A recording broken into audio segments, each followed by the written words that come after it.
आप देख रहे हैं पल पल न्यूज और मैं हूं आपके साथ नदीम अकरम। वाराणसी से लेकर दिल्ली तक एक हंगामा मचा हुआ है और वाराणसी से दिल्ली तक मस्जिद पर सुनवाई जारी है, जहां हिंदू पक्षकार के लोगों को सबूत दिखाने के लिए कहा गया तो समय मांगते हुए कोर्ट में लगातार दिखाई दिए। जहां कल वाराणसी कोर्ट ने साफ तौर पर कहा कि 26 मई तक दोनों पक्षकारों को अपने सबूत जमा कर देने होंगे, तो वहीं मुस्लिम पक्षकार ने खुल करके ये ऐलान कर दिया कि सबूतों के साथ ही हम ये सिद्ध कर देंगे कि वो वजू खाने में जिसे शिवलिंग बताया जा रहा है वो फव्वारा है। क्यों अभी तक कोर्ट ने ये डिसाइड नहीं किया कि वो फव्वारा है या शिवलिंग है, पर वजू खाने को सील कर दिया गया है। जब वजू खाने को सील कर दिया गया है तो कुछ शरारती हिंदू संगठन को मौका मिल गया है मुसलमानों के खिलाफ जहर उगलने का और मस्जिद के खिलाफ जहर उगलने का। लगातार एक के बाद एक दंगाई सामने आ जाता है, पिटीशन डालता है और उस पिटीशन को एक्सेप्ट कर लिया जाता है। और अब कोर्ट में पहुंचे हैं 4 मांगों को लेकर के, जहां ये कहने की कोशिश की जा रही है कि मस्जिद के जो गुंबद है मस्जिद को शहीद कर दिया जाए। दूसरी ये बातें कही जा रही हैं कि मुसलमानों से छीनकर उस जमीन को हिंदुओं को सौंप देना चाहिए। ये तमाम दलीलें कोर्ट के अंदर पेश की जा रही हैं, पर एक पूरी तरीके से माहौल बन चुका है जज का और कोर्ट का, जो ऐसे लोगों की पिटीशन पर जी हुजूरी करता हुआ दिखाई दे रहा है। क्योंकि अब बड़ा बवाल मच चुका है, खासतौर पर ज्ञानव्यापी मस्जिद को लेकर के, जहां कल ही जज के सामने मैंने रिपोर्ट में बताया कि हर हर महादेव के नारे लगे जज के सामने, मुस्लिम पक्षकारों को उकसाने की कोशिश की गई और अब हिंदू पक्षकारों की तरफ से एक याचिका डाली गई है जिसमें मस्जिद के गुंबद को शहीद करने की बातें कही जा रही हैं। ठीक वैसे ही बाबरी मस्जिद के गुंबद को जिस तरह शहीद कर दिया गया और देखते ही देखते बाबरी मस्जिद को जमींदोज कर दिया गया था, और ज्ञानव्यापी मस्जिद को भी अब बाबरी की राह पर ले जाने की कोशिश हिंदूवादी संगठन कर रहे हैं। पर वहां हिंदूवादी संगठन संविधान का मजाक बना रहे हैं, पर सरकार खामोश बैठी हुई है। किस तरीके की ये मांगे लगातार की जा रही हैं और मुस्लिम पक्षकारों का इस पर क्या कुछ कहना है, पहले इस पूरी रिपोर्ट पर नजर डालते हैं। वाराणसी से दिल्ली तक मस्जिद पर सुनवाई हो रही है। काशी का ज्ञानव्यापी मंदिर है या मस्जिद, इसे लेकर कानून जंग जारी है। हर दिन इस विवाद में एक नया मोड़ आ रहा है। कानूनी दावपेच में हर कोई उलझा है। मस्जिद या मंदिर को लेकर अदालत में अपने अपने दावे पेश किए जा रहे हैं, सबूत सामने रखे जा रहे हैं, दलीलें दी जा रही हैं। इस बीच एक नई याचिका अदालत में दायर कर दी गई है। ज्ञानव्यापी मस्जिद श्रृंगार गौरी मामले में जिला कोर्ट में सुनवाई भले ही 26 मई को होनी हो, लेकिन एक नई याचिका कोर्ट के सामने है जिस पर आज सुनवाई होगी।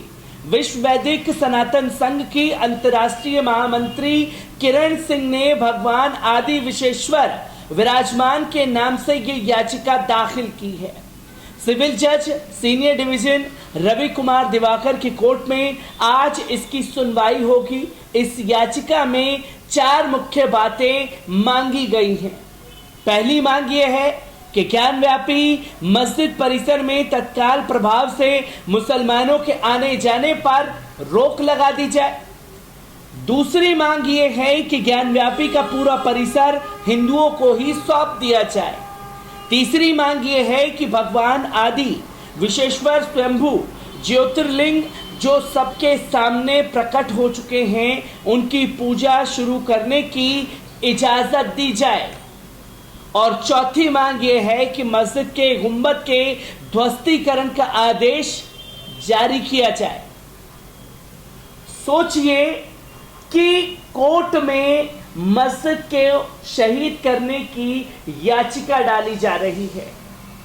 हालांकि जज को इस पिटीशन को देखते ही रद्द करना चाहिए था, पर उसे एक्सेप्ट करके एक नए विवाद को जन्म देने की कोशिश की जा रही है।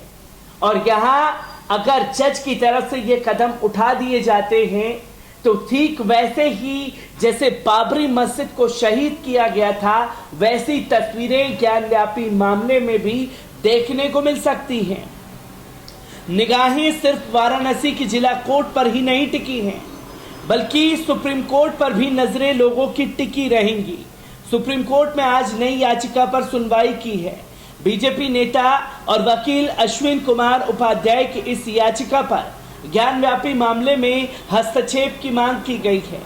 याचिका में दलीलें दी गई हैं कि मुसलमान किसी भूखंड पर मस्जिद का दावा करते हुए कोई अधिकार नहीं जता सकता जब तक कि इसका निर्माण कानूनी रूप से स्वामित्व और नियंत्रण वाली पवित्र जमीन पर नहीं किया गया हो। देवों में निहित संपत्ति देवों की होती है, भले ही किसी व्यक्ति ने उस पर अवैध कब्जा किया हो और उस पर नमाज अदा की जा रही हो। सिर्फ उन्हीं जगहों को संरक्षित किया जा सकता है जिन्हें उन्हें बनाने वाले व्यक्ति का पर्सनल लॉ के अनुरूप बनाया गया है। लेकिन पर्सनल लॉ की अवज्ञा करते हुए निर्मित स्थानों को उपासना स्थल नहीं कहा जा सकता। मस्जिद का दर्जा केवल उन्हीं ढांचों को दिया जा सकता है जो इस्लाम के सिद्धांतों के अनुसार बनाए गए हैं। इस्लामी कानून में निहित प्रावधानों के खिलाफ बनाई गई मस्जिदों को मस्जिद नहीं कहा जा सकता। ज्ञानव्यापी मस्जिद की प्रबंधन समिति अंजुमन इंतजामिया मस्जिद ने परिसर के सर्वेक्षण पर रोक लगाने के लिए सुप्रीम कोर्ट में याचिका दायर की है, जिस पर सुनवाई चल रही है।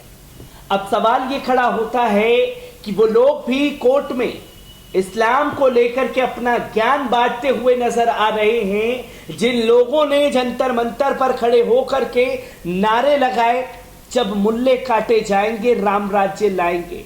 और ये वही लोग हैं जो सुप्रीम कोर्ट पहुंच रहे हैं और कोर्ट में याचिका दाखिल कर रहे हैं, मस्जिद के गुंबद को शहीद करने की मांग कर रहे हैं, जो हाथों में धर्म संसद में अपने हाथ में भगवा संविधान लहराते हुए दिखाई दिए थे। पर अफसोस यहां इस बात का है कि इनकी हरकतों से देश के लोग बखूबी वाकिफ है। पर तमाम जो पार्टियां हैं, सेकुलर पार्टियां, वो इनकी हरकतों पर क्यों खामोश है? आप मस्जिद के लिए आवाज नहीं उठा सकते, मत उठाइए। मुसलमान अपनी मस्जिद की आवाज खुद ही बुलंद कर लेगा। पर जो संविधान की धज्जियां उड़ाई जा रही हैं 1991 एक्ट के नाम पर, उसके लिए तो कम से कम सड़कों पर आकर के कंधे से कंधा मिलाने का काम कीजिए। मैं ऐसी ही खबरों से आपको रूबरू कराता रहूंगा। दीजिए इजाजत, शुक्रिया।